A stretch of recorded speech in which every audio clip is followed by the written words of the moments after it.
jini don Allah wannan shi ne wata daraja yake kara mana babban daraja sai ita ce zama sabai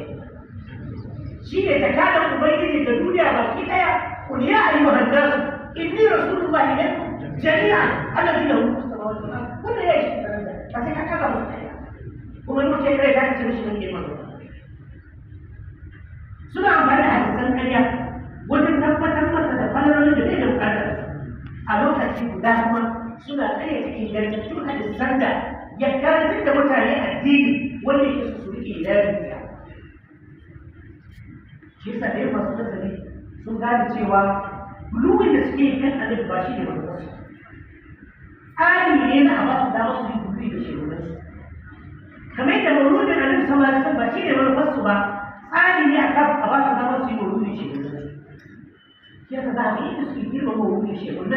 ya fi yadda wasu ke girma mauludi da Allah sallallahu alaihi wasallam inda za ka gane haka in kana so ka zo ka ce a ji maganar manzo Allah ko a tsaya kan matsaya kaza da manzo Allah ya tsaya tun a wannan zato ne a bisa manzo Allah zato ne amma an karshe wani su yake ne kan salatin Ahmad Bakari ba suka yi ƙere su ya kai manzo Allah sallallahu alaihi wasallam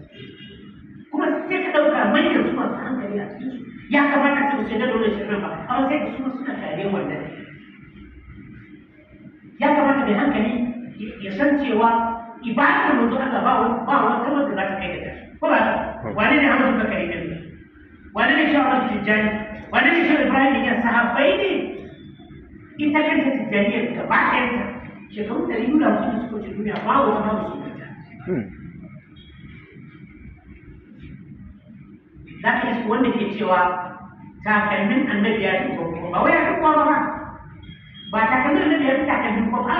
takalmin annabi ya fi uban kowa kuma shi ne zai zo ce maka annabi ya karantar da mu salati ce ai ba lallai ne don annabi ya karantar da wani abu karantarwarsa ta zama ita ce mafificiya a wannan jinsin abin ba da falsafi abin don ya ce maka wani na yi ibada da ta yi ta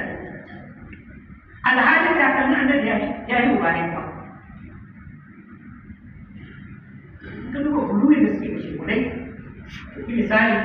istilasa inda suke roƙon su tura ba ya ce kaga hoto ma ana su tura gare shi kun gani ko ku gani ba akwai wanda nake da kuɗi nan kuma na aje a wayata yana ta idan mutum yana so shi mutum jari to zai kwance kabari da lafiya ko da shi amma idan ya shiga cikin ɗari ka ba ma zai kwance kabari da sa bai na da shi shugaban ku gaba da shi kuma da tare da su kaure ba ba har ta hana mutum ba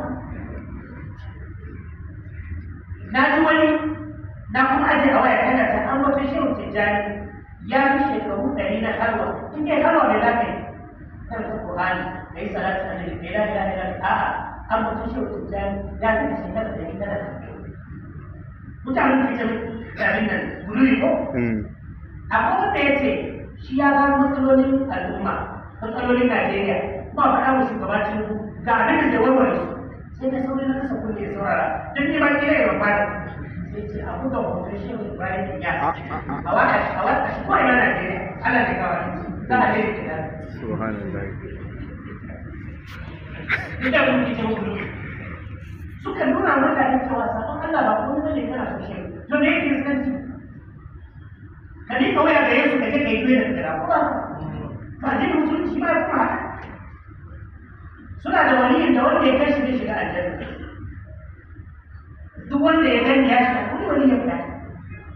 duk wanda ya gani na aljanna wani ma in kaji sunan sa ba ka san aljanna kenan akwai da shiga wata ya haka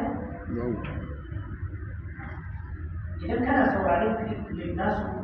za ka bincika addini annabi kuma wanda ke wasu mai shiga alwasa wanda wani yake juya duniya yadda suka ga dama ko yana so ko baya so ya tafiya sarki ya tabbata